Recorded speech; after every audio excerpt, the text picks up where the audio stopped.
બેન આજ વિરોધ કરવામાં આવ્યો છે, શું વિરોધ?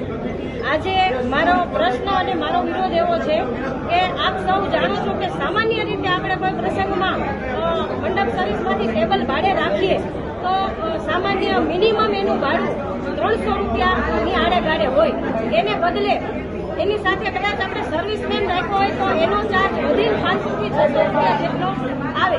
એની બદલે કોર્પોરેશનના પદાધિકારીઓએ જે મંડપ સર્વિસમાં ટેબલ રેન્ટ રાખ્યો તો મારે જાણમાં આવ્યું છે કે 1 કલાકનો 2000 રૂપિયા ભાડું આ લોકોએ આપ્યું છે.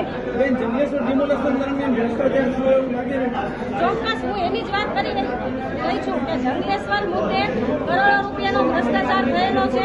એના મુદ્દે આજે મારો પ્રશ્ન પણ એવો જ છે કે એ વખતે કેટલા બિલ મંજૂર થયા, કેટલા બિલ પેન્ડિંગ રહ્યા અને કેટલા હજી બાકી છે, ને ખાસ કરીને આ ટેબલ રેન્ટ આટલો બધો કેમ? આજે તમે હાથમાં પોસ્ટર લઈને વિરોધ કર્યો છે, શું વિરોધ છે? હાથમાં પોસ્ટર લઈને જે વિરોધ કર્યો છે તે રામવન બાબતનો કરેલો છે અને ખાસ કરીને જંગલેશ્વરમાં જે ડિમોલિશન બાદ ગંદકી છે એ હજી ચોખ્ખી થઈ નથી એ બાબત.